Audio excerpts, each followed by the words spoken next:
On suit la tendance épidémiologique de tous les autres pays où il y a un délai entre 4 et 6 semaines avant d'avoir une augmentation vraiment brutale du nombre de cas. Donc on pense qu'on va arriver dans cette phase-là alors au Burkina Faso ou au Sénégal d'ici une dizaine de jours et puis les autres pays suivront. Je m'appelle Nicolas Mouly, je suis responsable du service des urgences chez Alima.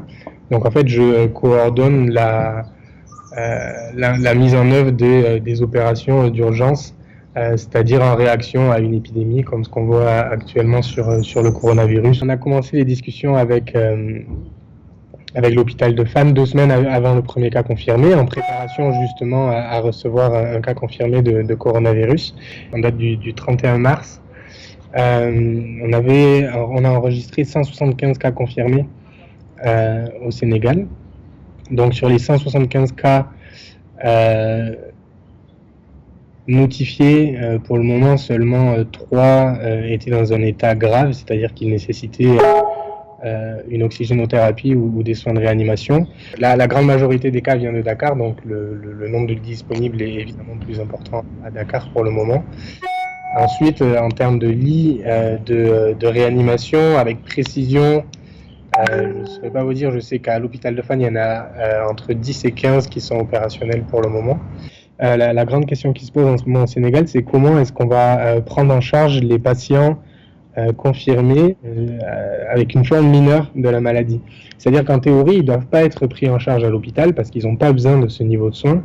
Mais par contre, ils ne peuvent pas rentrer chez eux parce qu'ils sont contagieux. Donc ils devraient suivre un traitement ambulatoire dans une unité, dans une zone, dans un hôtel dédié où ils pourront prendre leur traitement. Mais pour le moment, au Sénégal, ils sont tous admis à l'hôpital. L'idée, c'est pour le moment d'essayer d'approvisionner le plus possible de matériel médical, de matériel de protection individuelle et de trouver les ressources humaines médicales qui pourront venir pour gérer ce flux de patients. On ne connaît pas les stocks avec précision. Ce qui est clair, c'est qu'on est loin du niveau de production qu'on a déjà dans les pays européens et ils sont débordés. Donc on essaye aussi de trouver par tous les moyens des sources d'approvisionnement pour faire venir ce matériel-là.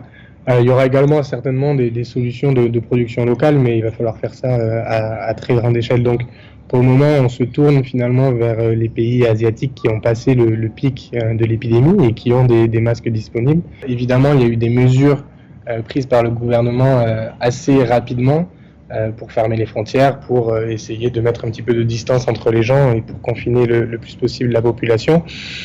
Mais encore une fois, on est face à une situation complètement différente de celle qui est en France, puisque par exemple ici, les gens vivent très majoritairement d'une économie informelle, ils vivent au jour le jour, et on ne peut pas leur demander de rester à la maison sans travailler, sinon ils pourront plus subvenir à leurs besoins et à ceux de leur famille.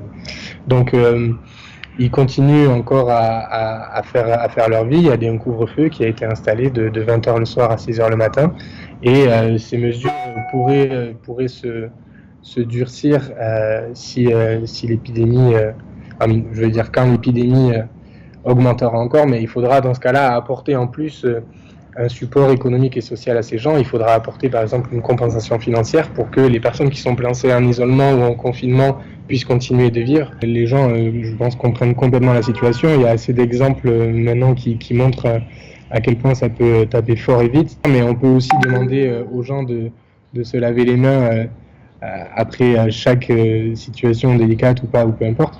Mais s'il n'y a pas d'eau dans les quartiers, ils ne pourront pas se laver les mains non plus. Donc en fait, il faut faire cette balance entre ce qui est demandé aux gens et ce qu'ils pourront faire. Les pays africains sont parmi les derniers à être touchés par l'épidémie. Alors ça s'explique très facilement par le fait qu'il y a moins de mouvements finalement entre les pays asiatiques et les pays africains. Donc après l'Asie, ça a été les pays européens et les pays d'Amérique du Nord. Et puis finalement, c'est les premiers cas importés et la grande majorité des cas importés dans les pays africains sont des personnes qui sont venues d'Europe. On suit la tendance épidémiologique de tous les autres pays où il y a un délai entre 4 et 6 semaines avant d'avoir une augmentation vraiment brutale du nombre de cas.